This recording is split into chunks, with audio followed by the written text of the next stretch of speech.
Hello दोस्तों, नमस्कार। मैं सूर्यकांत साहू आपके यूट्यूब चैनल सुप्रीम मीडिया में पुनः एक बार फिर से हाजिर हुआ हूँ। आप सभी को सर एक नए टॉपिक, एक नए प्रेरक कहानी के बारे में आज से डिस्कस करेंगे, आपसे चर्चा करेंगे, बातें करेंगे दोस्तों। तो मेरे जितने भी फ्रेंड्स या मुझे जो सुनने या देखने वाले मेरे जितने भी दर्शक बंधु हैं, उनका एक बार मैं पुनः स्वागत करना चाहूँगा एवं मेरे चैनल को, यूट्यूब चैनल सुप्रीम एडवाइज़र को लाइक, सब्सक्राइब एवं बेल आइकन जरूर दबाएं दोस्तों। तो चलिए दोस्तों, आज के वीडियो में स्टार्ट करते हैं। आज के वीडियो का टॉपिक है सर, गुरु के बिना शिष्य अधूरा है। गुरु के बिना शिष्य अधूरा है, अर्थात गुरु की आवश्यकता क्यों, इसलिए इसी टॉपिक पर चर्चा करेंगे और आपको बताएंगे आगे एक प्रेरक कहानी के माध्यम से कि गुरु का एक शिष्य के जीवन में क्या महत्व होता है। ठीक, आगे बढ़ते हैं। तो इसका अर्थ बताने से पहले आप सभी को मैं एक कहानी के माध्यम से बताना चाहूँगा। एक कहानी है दोस्तों, जिसमें एक बकरी होता है और उनका एक चरवाहा होता है, उनका मालिक। तो एक दिन बकरी घास चरते चरते अपने राह से भटक जाता है और भटक कर वह बीच घने जंगलों में चले जाता है। घने जंगलों में जाने का मतलब है बहुत घोर घने जंगलों में चले जाते हैं वो, और उनका मालिक भी उनको ध्यान नहीं दे पाता और बाकी और भी बकरियाँ थी उनको वहाँ अपने घर ले जाकर उनको रख देते हैं। तो बाद में उस चरवाहे को पता चलता है कि कहीं ना कहीं मेरा एक बकरी साथ में नहीं आया है, और इसी वजह से वह सोचने लगता है और ढूंढने लगता है। इधर इस बकरी जो उनके अपने ग्रुप से अलग होकर बीच घने जंगल में चले गई थी, तो चलते चलते बहुत दूर चले गई थी। तो वहाँ पे जंगल में उस बकरी को एक शेर की आहट सुनाई देता है। शेर दबे पांव उस बकरी की तरफ धीरे धीरे कदमों से आगे बढ़ते चले जाता है और बकरी की भी नज़र उन शेर पर पड़ जाता है। तो बाघ जो है बकरी को अपना शिकार बनाने के लिए उनके पीछे पीछे दौड़ते चले जाता है, और बकरी भी अपनी जान बचाने के लिए बहुत तेज़ी से भागते चले जाते हैं। तो इसी बीच में आगे एक तालाब दिखाई देता है, और तालाब बहुत ही गहरा नज़र आता है, पूरा पानी से भरा हुआ नज़र आता है। लेकिन बकरी उस चीज़ को नहीं समझ पाती है और उस तालाब में घुस जाती है। लेकिन पता ये चलता है कि उस तालाब में पानी कम था, दलदल ज़्यादा था। तो बकरी धीरे धीरे वहाँ फंसते चले जाती है, और जस्ट उसके कुछ ही कदम दूरी पर शेर भी उनका पीछे करते चले जाता है, और उनके पीछे पीछे वह भी वहाँ पे जाके फंस जाता है। तो यहाँ पे बकरी जो है अपने जान बचाने के चक्कर में उस तालाब में घुस जाती है, और उसके पीछे पीछे शेर भी उनके पीछे पीछे वहाँ पे चले जाता है। होता यहाँ पे ये है कि वहाँ पे दलदल अधिक होने की वजह से बकरी भी बुरी तरह फंस जाती है और शेर भी बुरी तरह फंस जाता है। तो जो शेर बकरी का शिकार करने के लिए निकला होता है, वह भी अपनी समस्या, अपने वजनी शरीर की वजह से वह भी वहाँ पे फंस जाता है। तो दोनों के बीच में थोड़ी दूरी होने के बावजूद भी एक दूसरे को वह कुछ टच भी नहीं कर पा रहे थे, पकड़ नहीं पा रहे थे। तो इसी बीच में बकरी और शेर के बीच में एक संवाद होता है। बकरी बोलती है कि आप तो शेर हो, बाघ हो, आपके पास ताकत ज़्यादा है, फिर भी आप इस दलदल में फंस गए हो। मैं तो एक सामान्य सी बकरी हूँ, मुझे से कमी सी, कमज़ोर सी, छोटी सी दिखने वाली बकरी हूँ।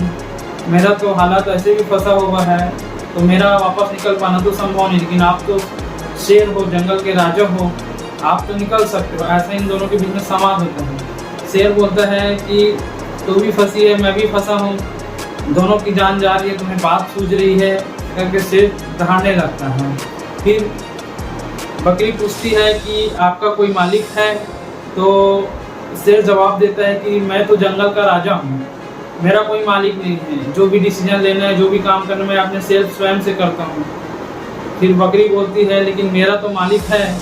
और मेरा मालिक कहीं न कहीं घर में मुझे नहीं मिल पाने के कारण कहीं कहीं मुझे ढूँढते हुए ज़रूर यहाँ तक पहुँच ही जाएगा, लेकिन आपको कौन ढूँढेगा? आपको तो कोई ढूँढ ही नहीं पाएगा, आपका तो कोई मालिक ही नहीं है, कोई गुरु ही नहीं है। तो ऐसा दोनों के बीच में संवाद होता है। फिर ये संवाद जैसे ही ख़त्म होता है और बकरी के जो मालिक होते हैं वह थोड़ी देर बाद पहुँच भी जाते हैं। तो इसी बीच में बकरी बोलती है शेर को कि मेरा तो मालिक है, गुरु है, इसलिए मुझे लेने के लिए ज़रूर आएगा और वह लगभग आ भी गया है और मुझे यहाँ से निकाल के लेके चले जाएगा। लेकिन आपको लेने के लिए कौन आएगा? आपको तो कोई निकालने वाला भी नहीं है। तो आप यहाँ फंस के मर जाओगे, दलदल में दब के मर जाओगे, तो आपका तो अंत हो जाएगा।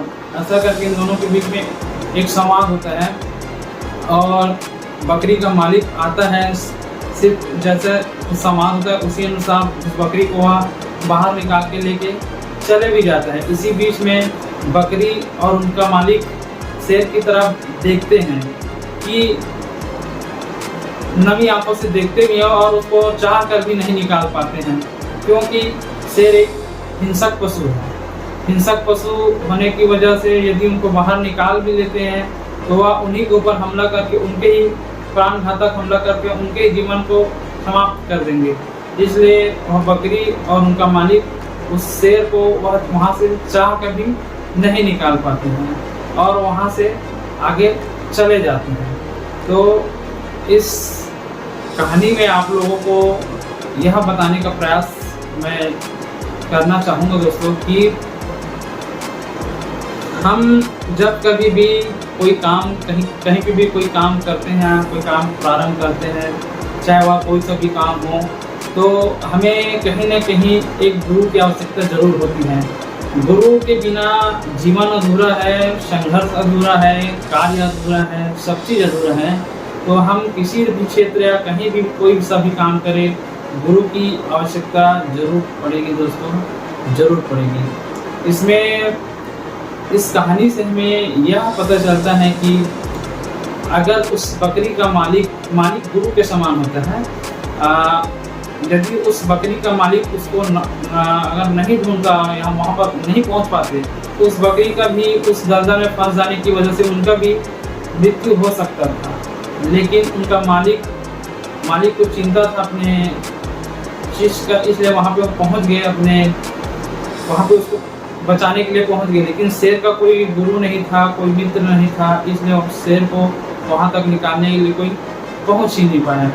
ये सिर्फ उसी तरह है जैसे हम कोई फील्ड या कहीं पे हम काम करते हैं तो हमको एक गुरु बहुत ही आवश्यकता है। उस गुरु के मार्गदर्शन के अनुसार ही हम उस रास्ते में या उस राह पे आगे बढ़ते हैं। यदि हम कभी अपने लाइफ में कोई गुरु नहीं रखते हैं या गुरु को महत्व नहीं देते हैं तो हमारा जीवन कहीं ना कहीं अधूरा है दोस्तों। आप सबको मैं एक चीज़ बताना चाहूँगा कि हम जब कभी भी कोई काम करते हैं तो हमारे लिए वह कार्य, वह जगह हमारे लिए नया होता है और उस जगह पे हमको आगे बढ़ने के लिए, उस जगह की जानकारी होने के लिए या उस क्षेत्र या उस कार्य के बारे में अनुभव या जानकारी के लिए हमें किसी न किसी गुरु के शरण में जाना ही पड़ता है। जब तक हम गुरु के शरण में नहीं जाएंगे तब तक हमें उस राह पे हमको उन्नति नहीं मिल पाएगा। इसलिए आप जब कभी भी कोई कार्य करें अपने गुरु को ज़रूर सम्मान दें और अपने गुरु को या अपने गुरु के राह के अनुसार ज़रूर चलें। गुरु के होने से हमें ऐसे बहुत सारी कठिनाइयाँ हैं जो ऐसी क्षण पलों में ही दूर हो जाती हैं।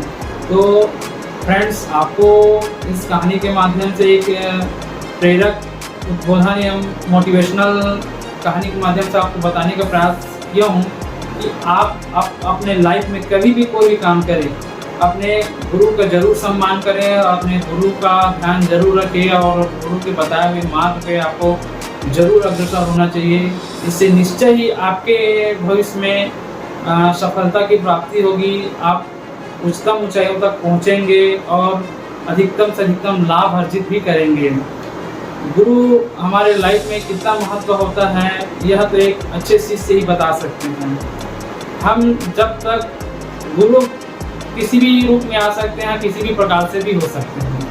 गुरु हमारे पिता के रूप में हो सकते हैं, हमारे मित्र के रूप में हो सकते हैं, हमारे भाई बंधु के रूप में भी हो सकते हैं। मतलब मेरा कहने का मतलब ये है कि हमें जिस व्यक्ति से उस विषय वस्तु के बारे में आगे बढ़ने की सलाह मिले या जानकारी मिले, वही हमारा सच्चा गुरु और सच्चा मार्गदर्शक है। तो अपने गुरु के प्रति सदैव उदारशील रहें दोस्तों, और आने वाले समय में अपने गुरु का बिल्कुल उसके दिशा निर्देशों का ज़रूर पालन करें। ठीक है दोस्तों, नमस्कार, धन्यवाद आप सभी का। आप सभी ने मुझे समय देकर मेरे बातों को सुना, मेरी कहानी को सुना, और मेरा आशा है कि आप आगे भी निरंतर मेरी वीडियो को देखेंगे, सुनेंगे, लाइक करेंगे, सब्सक्राइब करेंगे, और मेरे नए वीडियो को देखने के लिए घंटी बेल आइकन ज़रूर दबाएं दोस्तों। इस कहानी में दोस्तों मैं आपके इनके किरदारों का जो महत्व है उनके बारे में आपको बताना चाहूँगा कि यहाँ पे बकरी एक सरल स्वभाव की और मनुष्य जाति के प्रति समर्पित प्राणी है, जबकि शेर जस्ट उनके उल्टे उनका स्वभाव होता है। शेर एक हिंसक प्राणी है और हमेशा शिकार से संबंधित सोच रखता है, और अपने विरुद्ध किसी भी प्राणी या जीव जंतु को वह हारने योग्य भी नहीं रहने। और मालिक एक सद्गुरु का प्रतीक होता है। मालिक एक सद्गुरु भगवान के समान माना जाता है, और यह कीचड़ एक संसार के रूपी, यहाँ पे कीचड़ को एक संसार रूपी माना गया है। यह संघर्ष एक अस्तित्व की लड़ाई है, और इस दुनिया में हर एक व्यक्ति अपनी अपनी लड़ाई खुद को ही लड़ना पड़ता है दोस्तों, क्योंकि संघर्ष हर किसी को करना है। और कहीं न कहीं एक ऊंचाई में जाने के लिए किसी भी क्षेत्र में कोई भी कार्य किसी व्यक्ति को एक संघर्ष ही मांगता है, और जो संघर्ष करता है वही आगे अपने भविष्य अपने लाइफ में एक सफल इंसान बनता है। किसी पर निर्भर नहीं होना बहुत ही अच्छी बात है, लेकिन उसकी बहुत ही ज़्यादा अति नहीं होना चाहिए। मैं ऐसा इसलिए बोल रहा हूँ क्योंकि मैंने अपने लाइफ में कई जगह ऐसे देखे हैं जहाँ पर कई शिष्य ऐसे होते हैं जो अपने गुरु के प्रति बहुत ही विरुद्ध टाइप का सोच बना के रखते हैं और चलते भी हैं। अन्यथा दोस्तों आप लोगों को मैं इसी में बोलना चाहूँगा कि आप अपने हिसाब से या अपने रूप या अपने आसपास के नज़रिए से उनको ना देखें। मैं कहानी के माध्यम से इस चीज़ को स्पष्ट करना चाह रहा हूँ। यहाँ पे मैं यह बताना चाह रहा हूँ कि एक शिष्य जो होता है गुरु के बिना हमेशा अधूरा होता है, और वह गुरु उस शिष्य को किसी भी रूप में प्राप्त हो सकता है। दोस्त के रूप में, मित्र के रूप में से, भाई के रूप में से, पिता के रूप में से, माँ के रूप में से, या किसी और अन्य रूप में वह गुरु उनको प्राप्त हो सकते हैं। बस शर्त यह है कि उनको देखने का नज़रिया होना चाहिए दोस्तों। एक गुरु की महत्ता को समझने के लिए एक गुरु की तरह ही सोचना पड़ता है एक शिष्य को, तभी वह शिष्य आगे जाके एक निरंतर सफल इंसान हो। ठीक है दोस्तों, आज की वीडियो में बस इतना ही कहना चाहेंगे, और मिलेंगे नेक्स्ट वीडियो में नया टॉपिक के साथ, एक नया कहानी, नया प्रेरक कहानियों के साथ। आपको पुनः एक नया चीज़ के बारे में बताएंगे, लेकिन यह सब करेंगे आने वाले नए दिन नए समय के साथ। ठीक है दोस्तों, धन्यवाद, नमस्कार।